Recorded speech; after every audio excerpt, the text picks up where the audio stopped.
네, 매일 장중 라이브를 통해 시청자분들과 매매를 함께하고 있습니다. 시간이 되시는 분들은 참여하셔서 수익과 정보 공유 함께 하셨으면 좋겠습니다. 이번 영상은 최근에 이제 방송을 보시면서 같이 매매를 하는데 수월할 수 있도록 기본적인 단기적인 매매에 대해서 이야기를 하고 있는데요. 이번 영상은 이제 비중 조절과 비중의 분배에 대해서 이야기를 할 건데, 먼저 비중 조절에 대한 이야기를 할 겁니다. 비중 조절이라는 건 가장 주식 투자나 뭐 단기 투자를 넘어서라도 중기든 장기든 가장 중요한 부분 중에 하나죠. 왜냐하면 이제 비중이라는 것 자체가 이제 모든 심리, 내가 거래를 하면서 흔들리는 모든 심리는 오직 비중에 영향을 받습니다. 예, 아무리 급등하는 종목이 급락하는 종목이라도 뭐 한 주, 10주 샀는데 나 너무 힘들어라고 하는 생각이 들지는 않을 거 아니에요. 맞죠? 내 투자 어떤 금액에 대비 어느 정도 비중을 들어갔을 때부터 내가 좀 심리적 영향을 받는지 그 부분을 파악하는 게 일단 첫 번째이고요. 예, 자기 성향을 파악하는 게 중요한데요. 예, 어느 정도 수준에서 내가 비중의 심리가 좀 흔들리는지.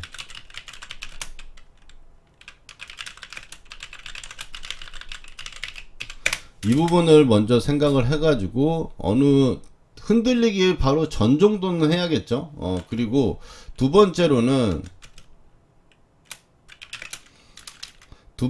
이제 자기 성향 중에 두 번째로는 이제 거래를 하는 데 있어서 이제 내가 오전이 강한지 오후가 강한지 돌파가 강한지 그리고 뭐 눌림이나 이런 부분들에서 강한지 이런 부분을 생각을 하고 있어야 됩니다. 그래서 이 부분에 맞춰 가지고 내가 강한 거 매매를 하다 보면은 어느 정도 통계치가 나오잖아요. 그 통계치에 맞춰서 내가 강한 부분에서 좀 비중을 실을 수 있어야 되겠고요. 두 번째로는 이제 일반적인 내용들입니다. 두 번째 같은 경우는 첫 번째는 이제 시장의 시간대. 내가 돌파에 강하고 움직임이 이제 좀 나오는 구간에서 내가 수익을 잘 낸다라면 오전에 접근을 해야겠죠. 오전 9시에 장 출발해가지고 보통 11시 정도까지. 그리고 사실 보통 이제 11시부터 오후 1시 정도까지는 오전에 강했던 종목들이 눌리거나 아니면 이제 오전에 자리가 잡았던 종목들은 뭐 이때 올라가는 경우도 왕왕 있습니다만 대부분 일반적으로는 11시부터 10시까지, 1시까지는 오전장에 수급이 들어오고 돈이 들어온 종목들이 좀 쉬는 타이밍이다. 그리고 이제 오후 거래를 해야 되는 부분들이 이제 1시에서 장마감 정도까지 생각하시면 될 것 같고, 여기서 우리가 이제 봤을 때 중요한 시간대는 이제 오전 10시와 11시, 오후 1시에 장마감 요 정도까지 보시면 좋을 것 같아요. 그 다음에 이제 세 번째로는 지수의 방향이죠. 지수의 방향이 좀 조정이 있고, 그리고 오늘 기관 외인 수급이 굉장히 매도로 나오면서 개인만 매수를 한다. 이런 경우에는 비중을 적게 해야겠죠. 지수 방향이 하락일 때 비중을 적게 하고, 그리고 이제 하락과 또 이제 기관 외인 매도라든지, 그리고 또 상승 구간에 있다. 그러면 조금 더 비중을 늘려서 볼 수가 있겠죠. 기관 외인 매수가 되고 상승에는 비중이 좀 실을 수 있다. 그리고 이제 네 번째로 구분을 한다면 주가나 이제 파동의 위치.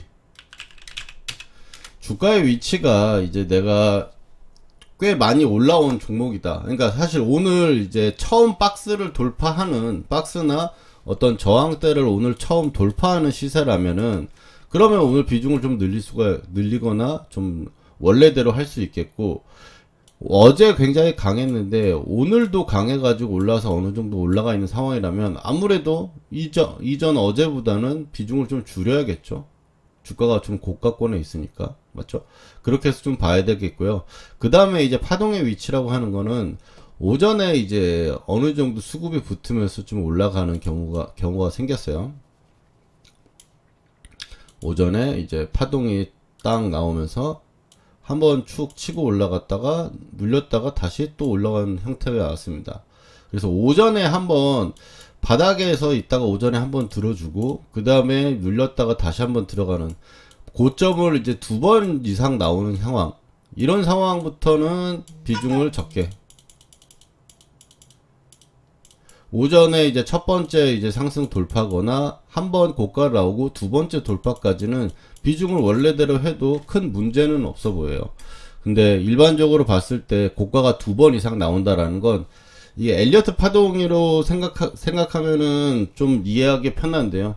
보통 상승 5파에 하락 3파가 일반적인 상승 파동이라고 볼 때 박스권을 돌파하는 첫 번째 움직임이 박스권을 돌파하는 첫 번째 움직임이 보통 이제 2파, 1파 상승이라고 보고 3파까지 많이 생각하시는 분들, 그러니까 5파까지 생각하시는 분이 많은데 보통 이제 박스권을 있을 때 박스권을 돌파하는 부분들은 이 첫 번째 나오는 상승을, 박스권 안에 있는 상승을 1파로 보는 게 현실적이고요. 그래서 돌파가 나오고 나서 그 다음에 나오는 고가가 두 번째 이상 올라가는 거를 보통 일반적으로 이제 5파라고 보는 게 맞거든요. 그래서 고가가 2번이 나오는 상태 이상에서 움직일 때는 비중을 좀 더 적게 하는 게 맞겠습니다. 그래서 내가 이제 이런 부분들을 좀 생각을 해가지고 비중 부분들을 생각을 한다면 조절을 좀 할 수 있겠죠. 내가 원래 할 수 있는 비중이 뭐 1000만원이라는 비중을 가지고 내가 매매를 한다라면 보통 일반적인 시장의 주가의 위치가 적어도 하락이 아니어야 되고, 맞죠? 그리고 주가나 파동의 위치가 고가를 2번 이상 올렸거나 아니면 파동 위치가 이제 어제도 오르고 오늘도 오르고가 아니라 오늘 한번 첫 번째 나오는 첫 양봉일 때, 이런 부분에서는 내가 원래 했던 비중 그대로 할 수 있는 거죠. 그리고 시장의 시간대가 보통 이제 9시부터 11시, 오후 1시부터 정오까지라면 이 구간에서는 또 원래대로 비중을 할 수 있겠죠. 근데 여기서 이제 가장 중요한 게 이 부분들은 이제 시장의 상황을 보면서 내가 비중을 조절하자라는 거죠. 근데 여기서 이제 중요한 게 플러스 되는 게 자기 성향이란 말이에요. 내가 좀 잘 안 맞고 어렵고 하는 부분들은 아무리 좋더라고 하더라도 내가 자신감이나 혹은 이제 들어가는 데서 머뭇거릴 수밖에 없기 때문에 그 부분에서 타이밍이나 좀 살짝 미스가 나오기가 쉬워요. 그렇기 때문에 나를 일단 먼저 파악을 하고 그 다음에 시장의 분위기를 보면서 거기서 플러스 마이너스 하는 게 가장 좋은 방법이라고 생각합니다. 그래서 비중을 조절하는 데 있어서 내가 한 종목에 대해서 내가 거래하는 비중 같은 경우는 어느 정도 이상을 내가 사가지고 보통 내가 손절을 하게 되면 2%, 뭐 3% 이 정도 손절을 하게 될 건데, 이제 그렇게 손절하실 경우에 3% 손절할 때 그 다음 매매에 영향을 끼치는 그 양이 어느 정도인지, 그리고 또 내가 오전에 강한지 오후가 강한지 돌파가 강한지 눌림이 강한지 요 정도까지는 생각을 해 주시면서 내 비중 조절을 한다면은 몇 번의 손실 부분이 있다 하더라도 한 번의 수익에 좀 그걸 메꿀 수가 있고, 그리고 이제 시간대를 이렇게 보면은 저도 이제 거래를 하는 부분들에서 지난주에 이제 거래했던 부분들을 보면은 뭐 LS 일렉도 했었고, 그리고 이제 LS 에코에너지 같은 경우는 제일 강했었기 때문에 거래를 좀 많이 했단 말이에요. 그러면 오전장에 이제 상승 파동이 나오고 했을 때는 비중을 보통 뭐 그래도 한번 살 때 200개 정도씩은 사는 비중이 될 거고, 여기서 이제 지지부진한 거잖아요. 제가 요즘에 최근에 영상을 올려드릴 때 지지부진한 데는 사도 50주 뭐 요 정도밖에 안 사가지고 지켜보다가 이제 어느 정도 올라오고 오후 12시가 넘어가는 수준부터는 이제 조금씩 비중을 늘려가면서 오후장에는 한번 타점 있는 대로 한번 접근을 하는, 그래서 오전장의 비중과 이제 오후장의 비중, 그리고 장중의 어떤 움직임에서 좀 지지부진하거나 아니면 탄력이 좀 죽은 부분에서 비중을 줄여가는 거, 이것도 굉장히 좀 중요한 부분이 아닐까라고 생각을 해요. 그리고 이제 이 분할 매수를 어떤 식으로 접근할 거냐도 좀 중요한 부분인데, 이 부분은 좀 나눠가지고 또 다음번 영상에서 올려드리도록 하겠습니다. 비중 조절이 심리에 가장 큰 비중을 차지하는 거 꼭 잊지 마시고, 내가 초보자고 단타를 좀 잘 안 해봤다 하시는 분들은 적게 시작하시면서 늘려갈 생각을 해야죠. 그렇게 해가지고 보시면 될 것 같습니다. 그럼 여기까지 또 시청해주셔서 감사드리고요. 구독, 좋아요 눌러주시고 또 다음 영상에서 찾아뵙도록 하겠습니다. 감사합니다.